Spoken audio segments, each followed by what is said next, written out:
All right, in preparation for a sheep hunt up in Alaska, we're looking at about spending 11 days up in the Brooks Range. Myself, another buddy who's a resident of Alaska, and a friend of ours from Florida who just wants to go in and partake in the experience are all going to head up into the mountains. And this is really for my buddy from Florida, to where he has the ability to understand some of the equipment that he's going to need just to trail along. At any rate, what I'm going to start off with is the clothes that we're going to wear, that I'm going to wear on the basically on the flight in. Ultimately, what I found is that the Russell's Outdoor Zephyr L3 tends to work pretty well as an initial layer of clothing. It is relatively stretchy. It's somewhat wind resistant and water resistant, which makes it a really nice piece of equipment to have. But that's going to be my primary clothing item, both bottom and the top. Now the socks that I'm going to use is basically going to be two pairs. I have a problem with my feet, and generally speaking, I get a lot of blisters. So normally I have to put a little bit more cushioning in the socks area. So what I'm going to do is I'm going to wear a Darn Tough Smart Wool sock, and my recommendation is to go something about 80% Smart Wool or Merino wool, and for all of the socks that you have out there, because first it'll stay really warm and does a relatively good job of actually wicking moisture away from your feet. Over the top of this, I'm going to be using an EMS Smart Wool sock. It's a little bit thinner, a little bit more stretchy, and allows it to do a pretty darn good job. Now the Darn Tough socks, what I'm going to do is I'm going to use the full cushion, and what I tried to do is to put things in inside out, just to kind of let you see what it looks like.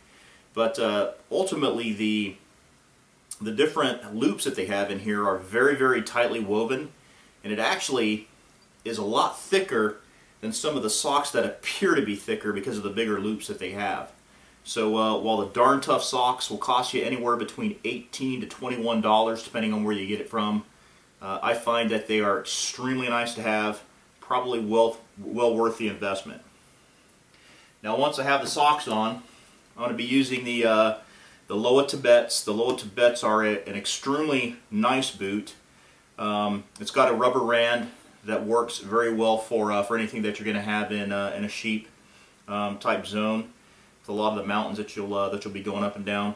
The thing that I still need to do is I still need to use a aqueous Nikwax and Nikwax and put that on the outside. There's a number of other options out there. I think that's what I'm going to stick with right now. Now the thing that's a little bit different with the Loa Tibets is that the sole is probably a little bit more forgiving than what I have normally used in the past on sheep hunts. But you know, just in a little bit of walking around with them, they seem to be an extremely comfortable boot, and I do believe that they're going to do a really good job. The other thing that's pretty cool about these boots is that right on the tongue, it's got a little post on there that gives you the ability to basically, when you start to tie things out, you can loop around these posts, and what it'll do is it'll hold that tongue in place. And for those of you that have had boots that have the tongues that go all over the place, I think that this is a pretty good little neat gadget. Now I'm also going to be wearing a hat. Always take a hat with me. This is my lucky Nike hat. And the other thing that I'm going to have on me when I'm in the aircraft are my binoculars. And basically I leave everything behind, have the binoculars ready to go. Recommendation, no matter what you do, you always need to have some sort of a water absorbing material. This is probably about the only time that you'd have anything cotton or chamois based material that would allow you to take some of the moisture off the lenses. If you use anything synthetic, what you'll find is it'll just smudge it a little bit. And any time that you're in the mountains, anywhere in Alaska, it tends to get wet all the time. The Zeiss Forget what you call these. Anyway, they've worked well for me, and been pretty happy with them. They're pretty small, lightweight. That way when you're hiking, 10 plus miles in there, it really doesn't create too much of a problem. Now, the other thing I like to use is I like to use some stuff sacks. Doesn't matter where you get them from. Ultimately, you're going to have a waterproof material within your backpack. But I like to use the stuff sacks to make things a little bit smaller. That way you can actually use a little bit more space within the backpack. The other thing that is pretty phenomenal are these Ultraseals from Sea to Summit. And it really doesn't matter. You need to basically find something that'll work for you. But these are super thin. They're extremely durable, and ultimately they're also waterproof. So if you need to have something like on one of the small outside pockets of a backpack, if you have that, then this tends to work pretty well for that. Within the backpack, or in selecting a backpack, really any backpack will do, depending on who you talk to. Some will say that the internal frame is the right way to go. Some will say the external. Really, it's a personal choice. I chose the Barney. The reason why I like the Barney is because I tell you what, even though it costs a load of money, this, as far as the actual shoulder straps and the waist belt, really make this an incredible backpack. And for those of you that have packed well over 100 pounds over the top of mountains in Alaska before, you really learn to appreciate the backpack that you have. The reality is, though, any backpack will work. As long as it's a brand name backpack, I would say 4,500 square inches at the absolute minimum. And I've hunted with a 4,500 cubic inch backpack in the past. Through Cabela's, and I tell you what, did it work? Absolutely. Was it the most comfortable? No, but it's what I could afford at the time, and you know what? And I would do it all over again if that's what I had to do. But if you have the ability, my recommendation is to go at least 6,000 cubic inches, and that will probably give you a little bit more room to work with when it comes into packing. Now, the thing that you want to do is you want to go as light as possible with all the materials, all the equipment that you have, because there's two things that's going to happen. Either you're going to fly in and then hike, or you're going to hike in the entire way.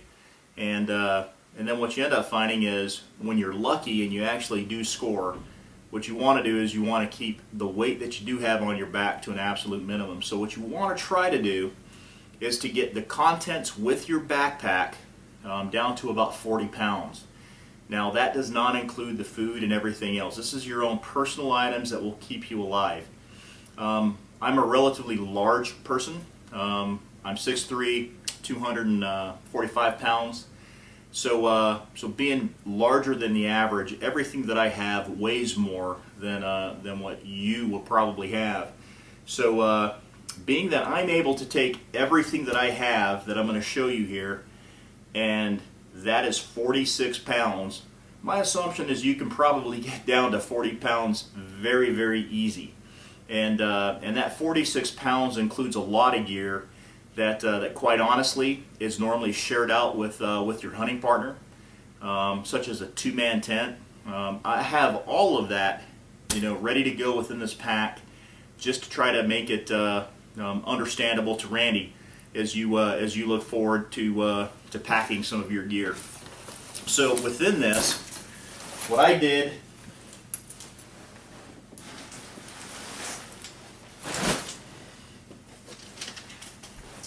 I actually have a relatively large tent, or I should say a heavy tent. It's a half dome by REI, and this is the Rainfly that's associated with it. And I'm not packing this any specific way. I'm just kind of putting it away. I'm not even trying to show you how to pack. It's just showing you that the gear can indeed go in there. But basically that's the entire tent, the Rainfly. I've got the poles in here and the stakes. and all of those will fit right in on the side. Generally what you want to do if you are packing though, you know, for real, you want to make sure that you have most of your harder items closer to your back, particularly if you're looking at an external frame pack. And you want to have most of your heavy stuff up towards the top, generally speaking. So the upper 2/3 is where the majority of your weight's going to go. So I've got that in there. Normally I would have two walking sticks, and I tell you what, walking sticks are absolutely the money when you're up in the mountains. The other thing is when you start looking at having to carry a heavy load, this certainly helps you distribute your weight and maintain your balance as you're walking. Really makes things nice. I just can't find my second one right now. Really doesn't matter which one you get. In the past, I've used shock absorber types, which really work well. This is the Black Diamond. One thing that I do like about these is that it's got a quick release and lock, which kind of makes it a little bit easier than the twisting. But you know, it really comes down to what can you afford. My recommendation is that as you do this, get a brand name one, because the last thing that you want to do is to have these things break down on you when you're out in the middle of the field. Okay, and I'm not really going to pack everything. That's just going in there. I can guarantee you everything that's behind me now that I'm going to talk about fits in this backpack. The backpack with all the gear, including this tent, which really should be distributed amongst a number of people, and including the cook kit, which should be distributed, weighs right about 46 pounds. All right. For socks, what I'm going to do is I'm also going to take a total of 3 pairs with me. So I'm going to take 4 total pairs, the 2 that I'm wearing, or 4 sets, the 2 that I'm wearing, and then ultimately the ones that I'm also carry along. And again, I think 3 socks are probably sufficient for most, but in my case, my feet get extremely wet. My feet have a tendency to get blisters pretty easily, so I just want to be a little bit more careful this time around. I'm only going to carry 1 pair of underwear. This is a Polypro type underwear, fast wicking, easy to wash, easy to dry. As far as shirts, I'm going to be carrying a medium weight, and this is part Polypro, and it's 50% smart wool. As long as you have something that's synthetic as a whole, it's probably going to be perfectly fine. My recommendation is you have 2 medium weight tops and bottoms. The other one that I have, the other top that I'm going to be carrying is a Capilene top, and I just find the Capilene a little bit more comfortable, so this is the one that I'm actually going to be taking. So 2 tops, and I'm going to be taking 2 bottoms. One is a Arc'teryx Polartec, and the other one is a 50% blend smart wool Polypro, and this one here is should be pretty good and warm. Now generally what I will do is, if I ever get into a situation where it starts getting colder, naturally you layer up. If it gets warmer, you layer down. What I find is that there are time periods where I'll actually run in just the long underwear by itself. I am considering taking a pair of shorts with me, just in case it does get warm. I've been lucky for most of the hunts that I've been on, so I have a feeling that this time we're going to have a real doozy thrown our way. As far as an insulation layer, I've been really happy with what I've seen with Russell's Outdoors. So this one here just happens to be just another variant of one of the jackets that they have. This one here happens to be Primaloft 1 material that's in here. It's got about 100 grams. You can go with pretty much any company out there that's high quality. The Primaloft 1 is about the closest thing that you're going to get to down. And this thing weighs right about 1 pound, and it compresses extremely well.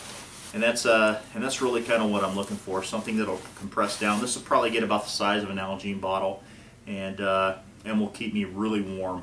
Now the one thing that I don't have within my gear here is a Stoic 850 fill jacket that's going to be coming to.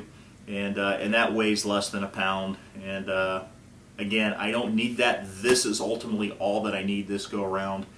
But again, I just have that feeling that we're going to get dumped on this time around, so I'm just going to take that. The other thing is, if I don't use the down jacket, I can certainly use it in my sleeping bag if it gets really cold one night, even though I don't think I'll need that. Something that's absolutely critical is rain gear. The rain gear that I'm going to be using for this hunt is Impertech. Basically, the Healy Hansen Impertech is a stretch material. Depending on who you talk to, you'll have some people say that Gore-Tex is the way to go. Some people will say that a PVC type material is the way to go. The reality is, when you're out in the wet and you're moving around, it doesn't matter whether it leaks with the Gore-Tex, or if you're walking around and you sweat on the inside of Impertech. What ends up happening is you're going to be wet some way or another on the inside. The reason I'm going with the Impertech, though, is because when you're sitting still and you look at the ability to stay completely dry up underneath this, this is going to do you much better than potentially Gore-Tex will. I've spent many days under Gore-Tex with a lot of rain coming down, or even just a fine mist over the entire day. And over a period of time, that membrane will leak, and I don't care which Gore-Tex it is, it always leaks. So that's kind of why I'm going with this. And I tell you what, it's relatively light. I think the top is probably the most important thing that you're going to have. As far as the rain pants, this is this is basically an Eastern Mountain Sport. It's just a thin rain pant, and again, I just want something to buck a little bit of moisture off, and that's about it. Some people can go for, if you want to go for Gore-Tex for the bottom, some people will swear by the Impertech for the bottom. Really, I just want to make sure that the core and the top remains dry, because I know my feet in a lot of rain is going to be wet anyway.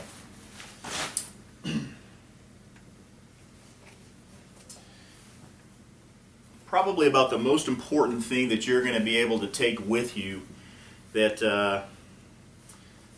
will truly help out immensely is a balaclava.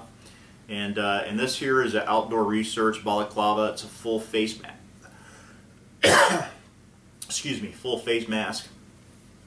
And the thing that I highly recommend that you do is make sure that you get something that has wind stopper in it. Now, I've had a lot of wind resistant, a lot of different things that says it stops wind, but there is nothing that I've put on my head or on my hands that is done as well as anything that says wind stopper on it. So if it says wind stopper, probably the way that you want to go. Now, in the bigger scheme of things, what I can do is I can go with this hood, and I can make it work, and my OR gripper gloves, which are also wind stopper and material, and I tell you what, I would be a very happy person. I could live with this. However, I like to be a little bit more comfortable. What I found is I maintain a little bit more heat. Sometimes I find, a neck gaiter, and this one's here, Polypro neck gaiter. I find that these, they're great. You can throw them on your head. You can bring it down to your neck. You could do one of these numbers with it. So there's a lot of things that you can do with it. It's extremely light. You know what? I like having it, and it's thinner than the windstopper hood. So on those days where you truly aren't having a huge amount of wind coming, but you do need something over top of your head and ears, that works extremely well. The other thing that I do, a lot of people will bring the windstopper caps. If you have it, great. I don't. Just didn't want to invest in the money on it. But any little beanie that you can put on top of your head, where you don't have to worry about your whole face getting cold because it's not that cold, is really nice to have. So I'm going to take this along, and then I have wool liners, and those are for the days where I really just don't need the gripper gloves, or when I'm trying to dry them out. So those are all coming.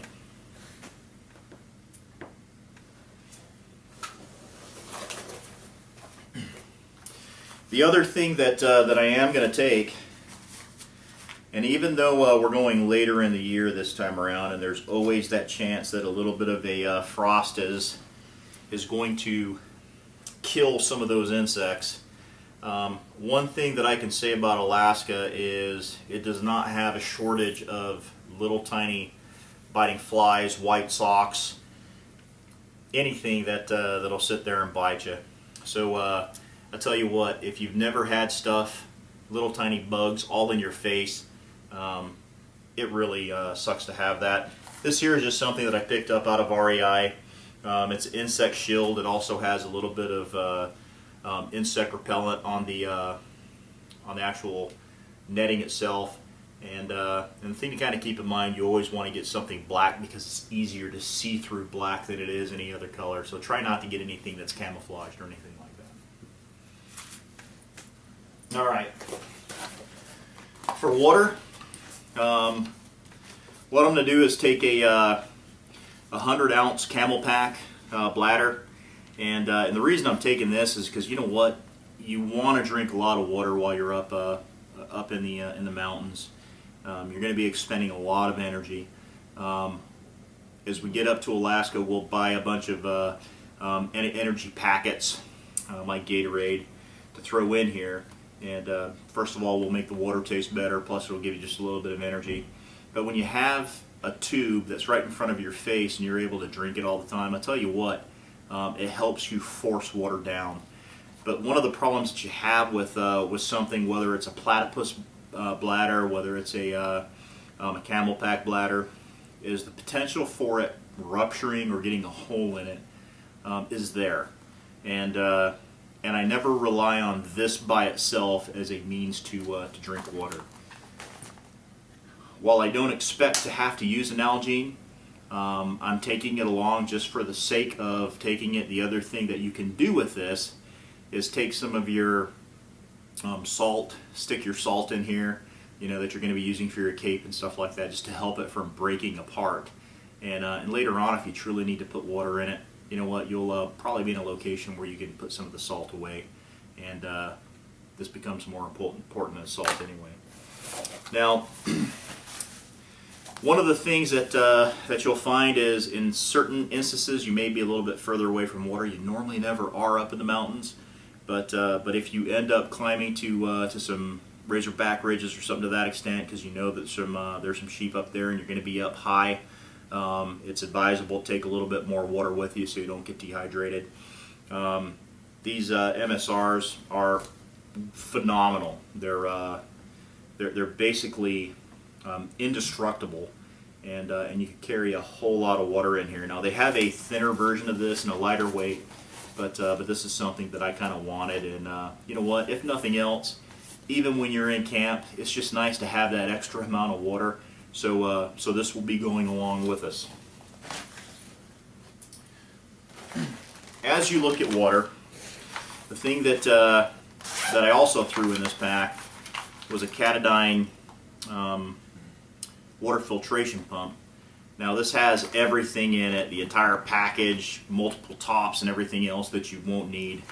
But so normally you would actually take this out. The only reason I left it the way that it is because, again, I left extra packaging on there just to illustrate that even someone as large as myself can get things down to 46 pounds for my personal gear. This is probably something I'm not going to take along. One of the things that works extremely well is to take a bottle of bleach and use that as a dropper to purify your water. Now, one of the things that's really hard to find is an eyedropper that will work to that capacity.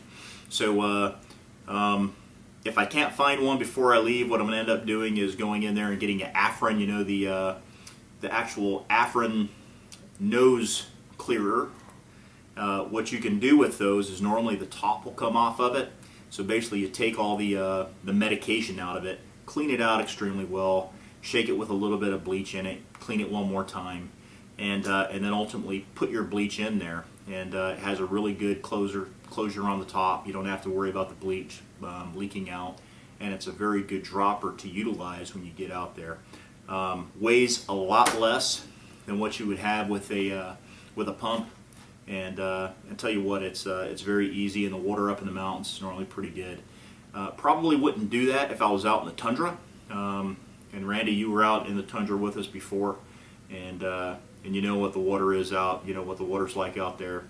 In that case, tundra work, I'd always take one of these. But you know, in the mountains, absolutely, the bleach works extremely well and is easy. As far as a sleeping pad, sleeping system, what you want to do is you always want to make sure that you have something up underneath your sleeping bag. I have a Thermarest Ultralight. You know what? There's a lot of more light sleeping pads out there that would do a phenomenal job. I'll tell you what, all of the general foam ones that you could buy that are like, you could buy for like 15 bucks, work extremely well. They just take up a little bit more room. As much as I would like to get a smaller version of this that's lighter, you know what, it really comes down to money, and I'm not quite willing to spend 140 bucks to get an extremely lightweight one at this point. But that works pretty good. This here is my sleeping bag. It's got a waterproof compression sack around it, made by Outdoor Research. It's a little bit heavier than most, but you know what? The reason why I'm using this is because when it comes down to the bag that I'm using is a down bag. That is not the recommendation that I would tell most people going into the middle of Alaska to utilize. But the down bag that I have does have a Gore-Tex shield on the outside of it, and it works extremely well. The thing that I recommend for most people is about a 20-degree bag. That's where you want to sit at, probably 20 down to 0. 20 is a very, very good bag. Stick with a synthetic type material. That way, if it does happen to get wet, you don't have to worry about the survival aspect of trying to get this thing dry. As you know, once down gets wet, it truly reduces every little bit of insulation value that it has. I have an extremely great deal of experience outdoors, so I'm willing to go this route. However, for most, again, it is extremely wise to utilize a synthetic bag in a situation like that.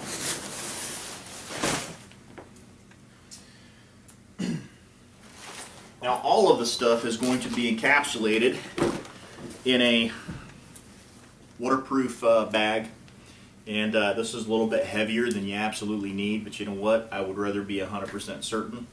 If you haven't noticed, I've got a waterproof bag for the sleeping bag.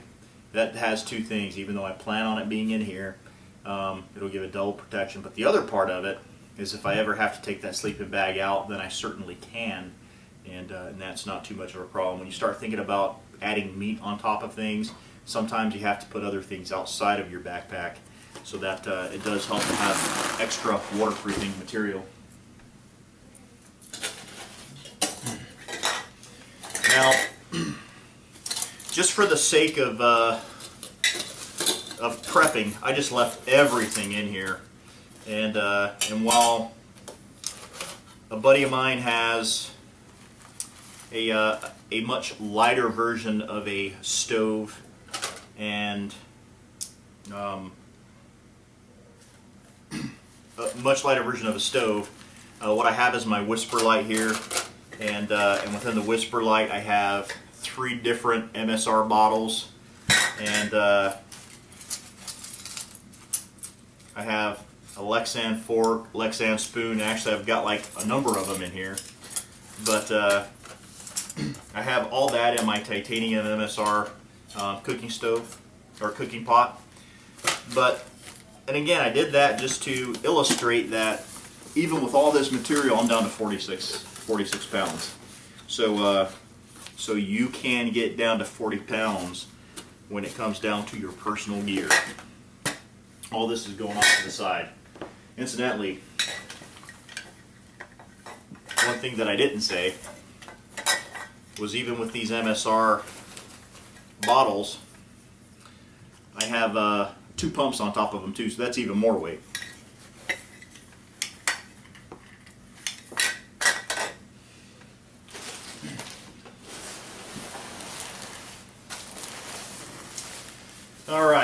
these are just extra bags, waterproof bags, compression stuff sacks. One thing you will need is you'll need some sort of a DEET to take out with you. I also take a little bit of alcohol-based hand sanitizer with me. That's great to have. Within here I have a rangefinder, I have a headlamp, extra batteries, and a GPS. Maps are in there too. As far as my gun cleaning kit, it's pretty simple.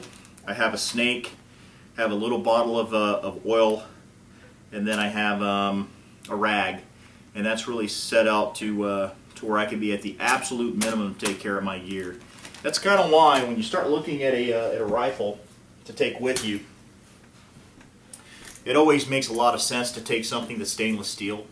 I tell you what, I spent a lot of time up in the mountains in the past, and between my wood stock getting waterlogged, and between having to worry about, you know, constantly taking care of the barrel because of rust, constantly doing a lot of work with that, I tell you what, the easy way to go is stainless steel, and that's what I wanted, is easy. Within this, I tell you what, it's really nice to have something like this. The bipod is not necessary.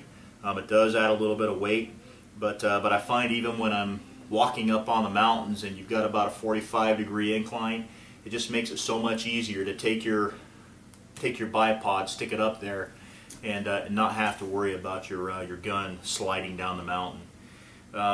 The other thing is I'll end up taking about 2 boxes of ammo with me, and I always have electrical tape to take with.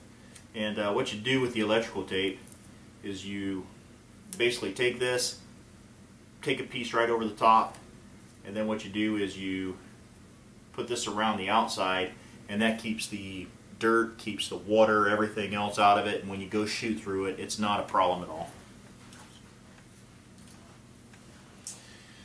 Okay, not everyone will need a spotting scope. Again, spotting scope's in here, and this is a Wind River. It's a 15 by 45. What I find is that on a sheep hunt, if you do not have something like this, you'll be spending a lot of time walking after sub-legal rams, and that's definitely not the way to go. As far as my camera, which was in the backpack when I weighed it, and the tripod, which is what I'm recording everything with, those are all in there too at the 46-pound mark. All right, my recommendation for you when you go to taking care of game bags is go to a place like Marshall's or Ross, and pick up some of the king size pillowcases. You can find them pretty darn cheap. $10 for 4 on this one here, and I tell you what, that would actually take care of my ram completely. What I'm going to do is pick up 2 more, and that's only because I'm absolutely hoping for a wolf this time around. But really, that's all that you need, and cotton works extremely well because it allows allows the meat to breathe. The pillowcases are great because they're already they're very durable. And then the other piece behind it is you can wash them if you really want to at the end of the hunt and reuse them again. But they're a lot cheaper than the game bags that you're going to come across, and they're pretty good. I tell you what, this is money. 4 kings at the very minimum for a sheep. 6 is probably about ideal. As far as medical type stuff, what I do is I will have at least 1 ace bandage, because you never know what you're going to take care of. Have little tiny minor survival stuff. I do have I have a whistle that I always carry. It's extremely lightweight. Always carry a compass. Always carry a signal mirror. Always have a little bit of matches, you know, just in case everything goes. I have a tiny metal match for sparks to build a fire if necessary. As far as medical gear, little tiny thing of Neosporin. Bactrin works pretty good if you want that. Imodium's always it's always a smart thing to take along just in case you do happen to get a bout of the runs. And then beyond that, I really don't carry too much more. Nowadays, it's very easy to get quick clot in a gauze, and you could spend about $9 and have something that'll close up wounds really well. But probably about the most important thing beyond that is going to be taking surgical gloves with you. My recommendation is to take at least 6 pairs, because what will happen is when you first get out there, you're going to skin your animal, gut it, and everything else, probably with 1 pair. And then you're going to get back to camp and you're going to be taking care of things a number of times, to include caping things out. So 6 pairs is about right. And if you do happen to get something like a wolf or a bear or something to that extent, then you don't have to worry about some of the internal parasites or even some of the rabies that could be prevalent with those animals. Finally,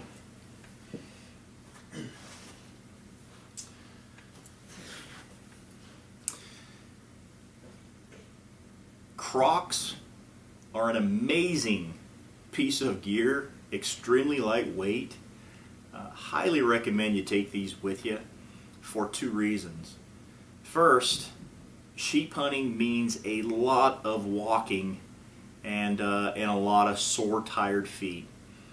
There's nothing that beats being able to take those boots off, put it in a very comfortable pair of slippers, and walk around camp. The other thing is when you wake up in the middle of the night, when you got to go to the bathroom, it really sucks to put your feet in a cold, let's say it's 32 degrees, cold, wet pair of boots just to go to the bathroom.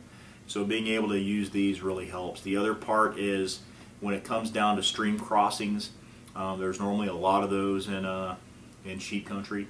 The thing that you're able to do with these is take your boots off, keep them dry if they're not already wet, and put your Crocs on, and you can cross the streams.